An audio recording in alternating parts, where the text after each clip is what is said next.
Well, good morning everyone. Welcome back to my channel. If you are new here, this is Travis and I garden in Zone 7 here in Louisville, Kentucky. So if you're new, welcome. I'm going to show you what is in bloom in my garden at the end of May. So we'll start out here at the border. If you watch me for a while, you'll know that this year I decided to divide up my catmint, Nepeta. I had 3 or 4 huge clumps and I divided it, and you can see here in the border, I got quite a bit of plants out of it. So this is in the mint family.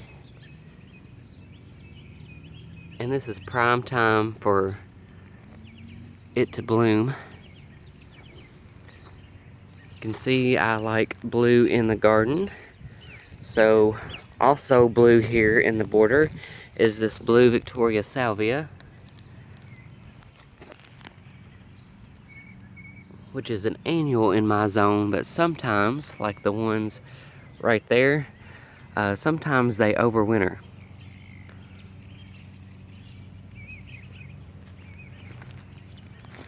But this is a must-have annual. I know I talk about it probably every video I do, but I just really like it. And I don't know if it's coming out as vivid on my camera or not, but it is deep, rich blue, and it's gonna bush out.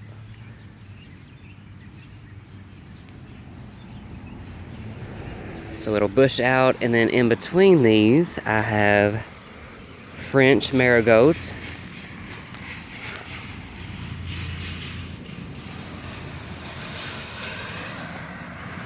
Sorry for the traffic. Extra noisy today. So if you're wondering what these big green clumps here are, those are purple aster.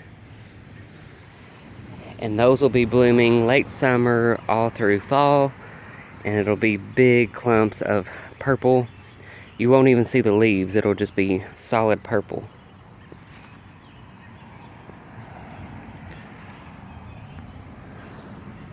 The bees are enjoying the catmint.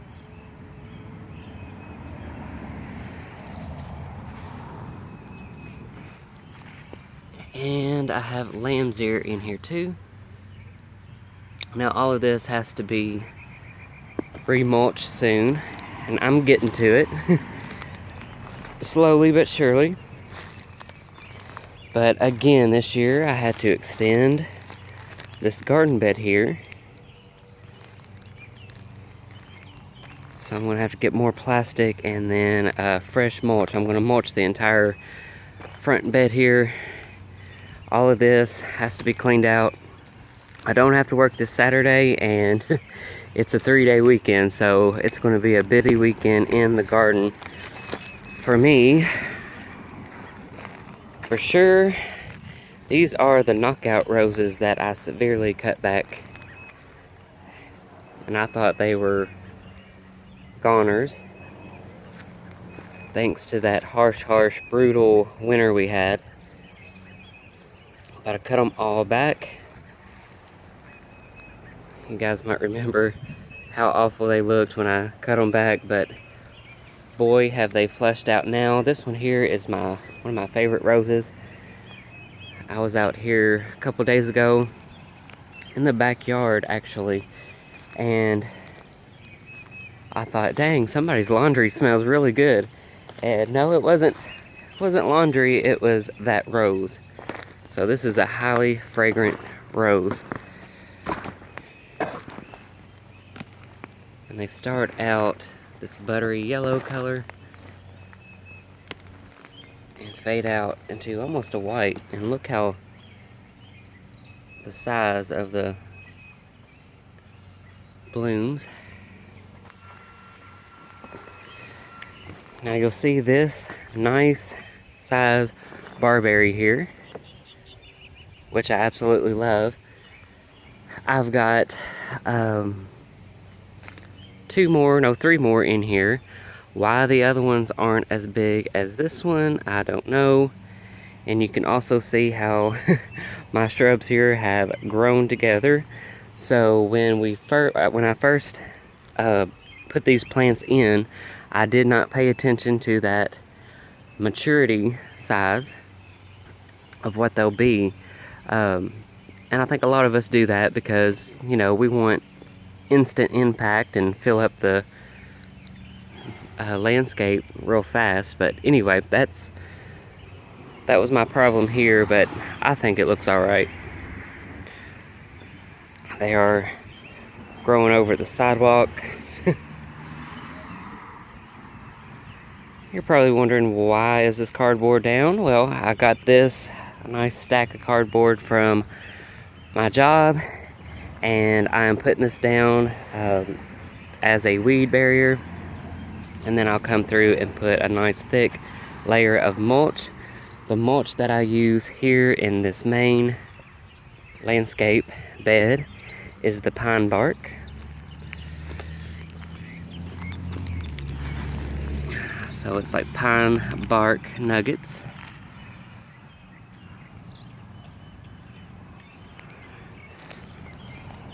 So I put this purple fountain grass here in the center, and I just put it in a pot to kind of raise it up a little more. So when all of this stuff is in bloom, when these are in full bloom, I'm probably going to go to the garden center and get more of these to finish out this circle. But these are the Victoria salvias that overwintered. And they have overwintered for 2 or 3 years now. So, anyway, not sure what that's about. I wish they would all overwinter. That would be great. And then in this circle here is Russian sage. So that'll be a blue color like the catmint. It'll be a solid blue ring. So I'm hoping this purple fountain grass will grow up in the center. I think that dark maroon would look good with that blue.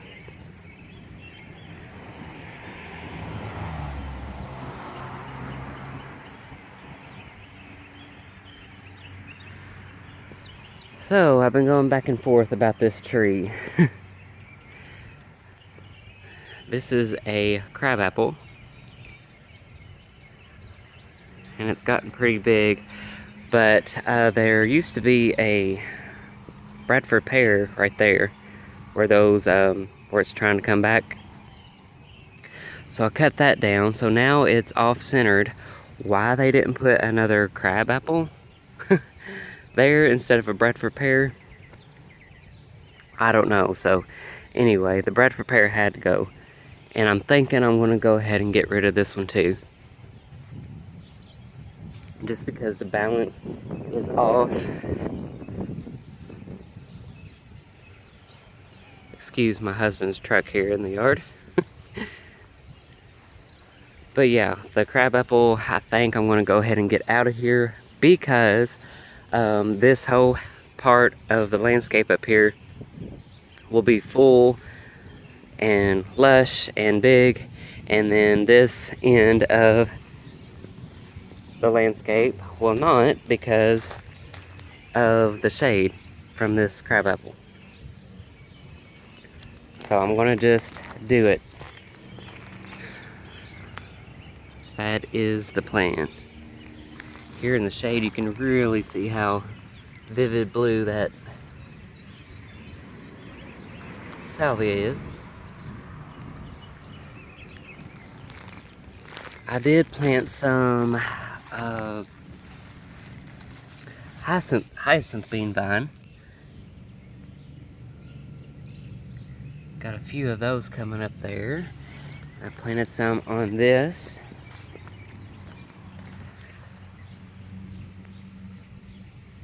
I want to say this is like Ruby Falls or something like that, so it's the purple one. And I've been wanting this for 3 years now, and it was always sold out when I went to buy it. So I'm thrilled that I have it, and it's coming up. My grandma had that on a post out in her yard for years when we were kids, and I just thought it was beautiful. Kind of that country cottagey type of vine.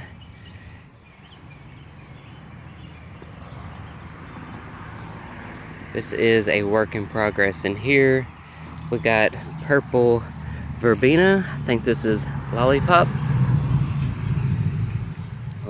verbena, and it'll get little round purple flowers on it. Again, the mulch is coming, so ignore the weeds that are in here. I want to focus on other things right now. In here on this border, I've got salmon zinnias.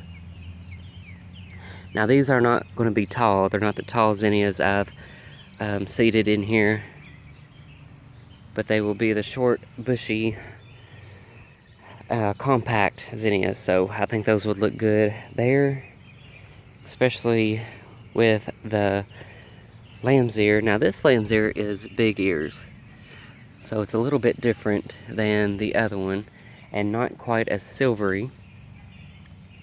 And I do need to get in here and rework all of this, because as you can see, it's you know, got bigger, and I need to straighten it up in this edge.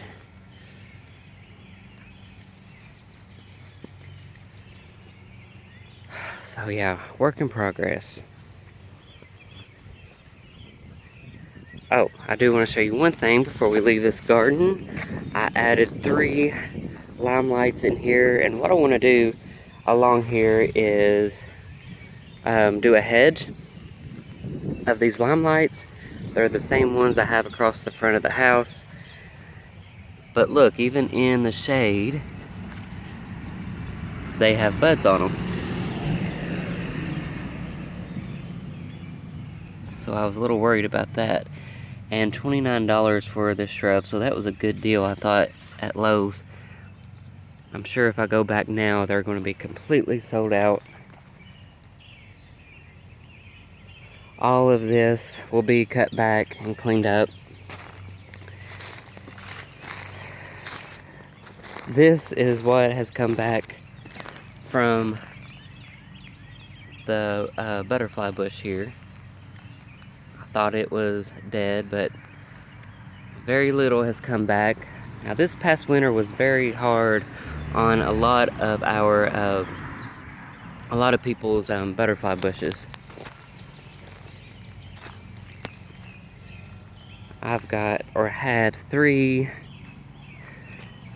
Puxter Blue in here, or the Puxter Dwarf butterfly bushes, and I lost one here. There's 2 that come back, and I had 2 or 3 over there on that end that I lost as well, and there's only 1. So anyway,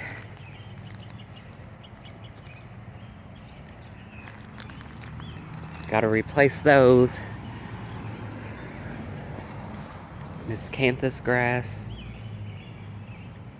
And y'all, I do not see my phlox or my coneflower that I had in here, so I'm not sure what's up with that.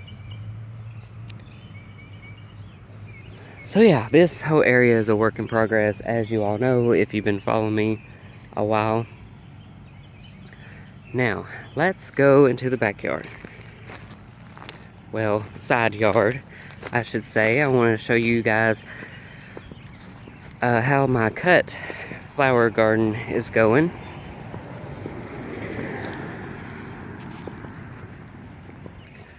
So just walk with me, guys. Sorry, I don't do any editing.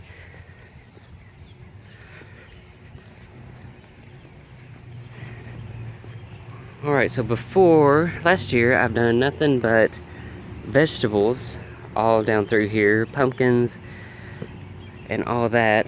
But this year I've decided to do a cut flower garden over here. So far I've got 1, 2, 3, 4 beds of zinnias. This whole bed here is red. This one is 2 rows of mixed zinnias, mixed color, and 1 row of orange. I only ordered 1 pack of the orange, otherwise the whole bed would be orange. And this whole bed is purple prints. I just seeded these maybe 4 or 5 days ago, so you're not seeing anything yet. Well, there's a little bit of action going on in there. And then this whole bed here is the coral. Benary's giant zinnia, the coral. In this bed here is corn. Kind of random, but I want to grow my own corn, not necessarily for eating because I don't think it's that great for some reason, but I want the corn stalks for fall decorating, because those corn stalks are expensive at the hardware store. In this bed, random again, we've got a little patch of glads. My original plan for this whole bed was to do nothing but gladius, but I never got around to getting more bulbs. So yeah, we've got gladius. Right here we have the angel wings gourds. They're like a fall decorative gourd. So basically this whole bed is gourds. In the middle we have the large bottle gourd, and I can't remember the variety, but it's a fun gourd over there. And I decided to put the gourds over here because they're going to get crazy vines, and I'm gotta get something for them to grow on. But I wanted all that craziness over here versus out in the middle of the yard. All right, chatty Cathy today.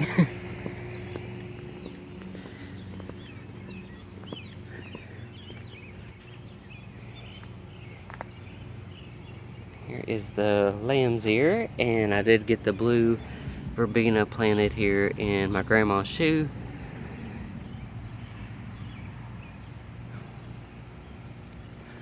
I sown some white zinnias in here,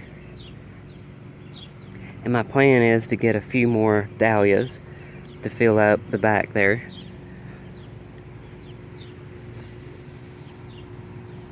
This hydrangea here is getting ready to pop. Bright white clusters on it, blooms. This verbena is gorgeous. That is Riviera Marine Blue. Lobelia. It's Lobelia, I said verbena. Lobelia. Purple fountain grass here in the center. And you'll notice that I put the Diamond Frost Euphorbia in here. It was in my whiskey barrels, and I'll show you why I did that. So beside the house there, hopefully you can hear me over the air conditioner, but I decided to put the cannas in my whiskey barrels. So I had to take the Diamond Frost Euphorbia out of the middle here.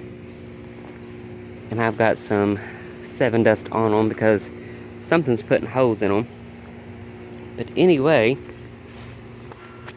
I think once the purple fills in, and then these are nice structure for the center of the barrels. So I'm going with it. Speaking of these cannas, they overwintered, and they are a tropical plant. Not only that, we had that brutal polar brutal winter, and yet they made it, and they're a tropical plant. So that's crazy.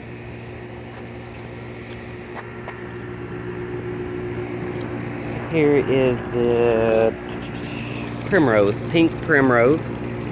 This is a purple butterfly bush here.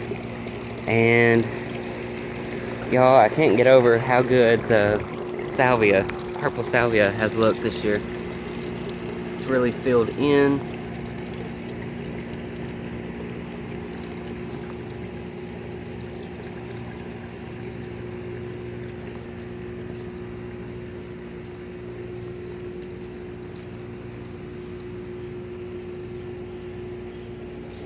And I need to deadhead the white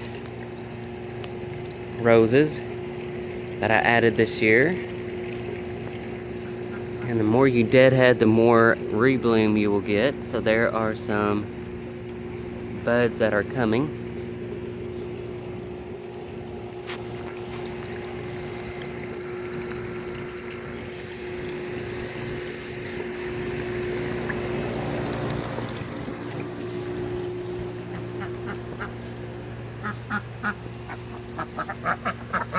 There's the ducks in there. Bathsheba, climbing rose.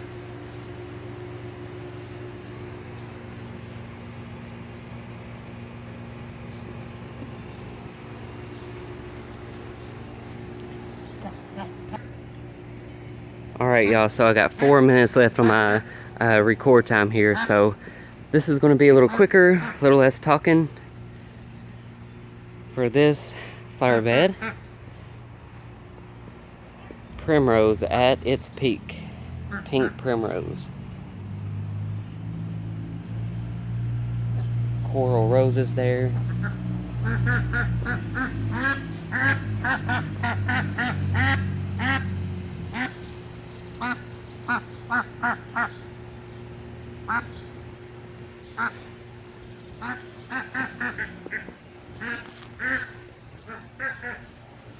More purple salvia in there. I love how this bed is finally filling in. The more plants, the less weeds, right? And I'm thinking about moving this rose here, moving that out of there, so it can have lots of room to grow. It's shooting out canes.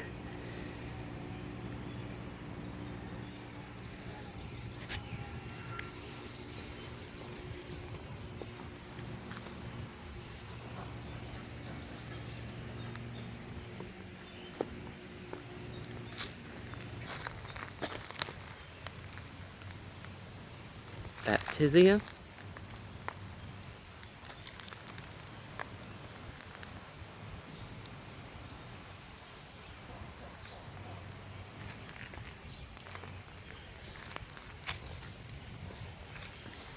This is a cottage garden, a new cottage garden.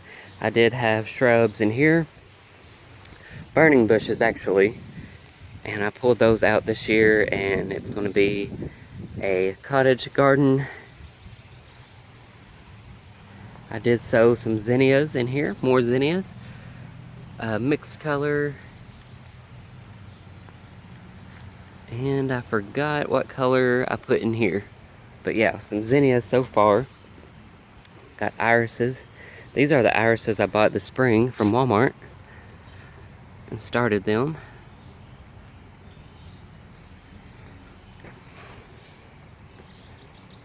Alright, and that is about it as far as what is blooming here at the end of May in my garden. As you can see, I've got lots and lots of work to do. Get things tidied up. The shade garden needs some compost. I'm going to bring some compost in here, bring some more hostas.